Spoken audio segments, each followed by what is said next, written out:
রমজান মাসটা এটা হলো মুমিনের চেক বই। রমজান মাস কি ভাই? এটা মুমিনের চেক বই। যে এই চেক বইয়ের ভিতরে আল্লাহ তাআলা 30টা পাতা দিছে।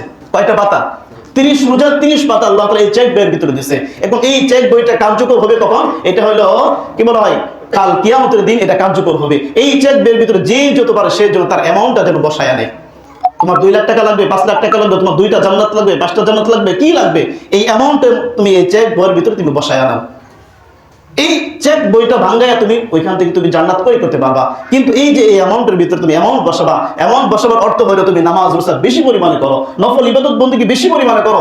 এটা করার অর্থ হলো তোমার চেক বইয়ের ভিতরে তুমি অ্যামাউন্ট জমা করো। আর এই চেক বইয়ের ভিতরে শুধু রোজা রাখতেছি, এটা চেক বইয়ের ভিতরে একটা অ্যামাউন্ট জমা করা। নামাজ পড়তেছি, তারাবি পড়তেছি, মানুষকে খাওয়াইতেছি, দান সদকা করতেছি, চেক বইয়ের ভিতরে অ্যামাউন্ট জমা করা। আর এই অ্যামাউন্টটা জমা যে করলাম, এই অ্যামাউন্টটা তখনই কার্যকর হবে যখন এই অ্যামাউন্টের পাশে কোনায় যখন একটা সাইন থাকবে। আর এই সাইনটা কখন থাকবে?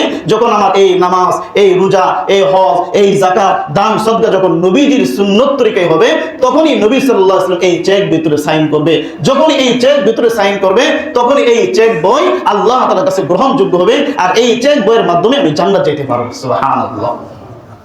কিন্তু চেক বইয়ের ভিতরে অ্যামাউন্ট জমা করলেই হবে না, অর্থাৎ নামাজ পড়লেই হবে না, নামাজের সুন্নত তরিকায় নামাজ পড়তে হবে।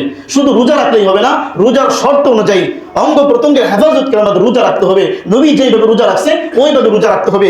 ওইভাবে যদি রোজা রাখতে পারি, তবেই নবী সাল্লাল্লাহু আলাইহি ওয়াসাল্লাম এই চেক বইয়ের ভিতরে সাইন করবে। আর যখনই সাইন করবে, তখনই এই চেক বইটা আল্লাহ তাআলার কাছে গ্রহণযোগ্য হবে। যতক্ষণ পর্যন্ত নবী এটার ভিতরে সাইন করবে না, ততক্ষণ পর্যন্ত এই চেক বই গ্রহণযোগ্য হবে না, অর্থাৎ আপনার আমল গ্রহণযোগ্য হবে না।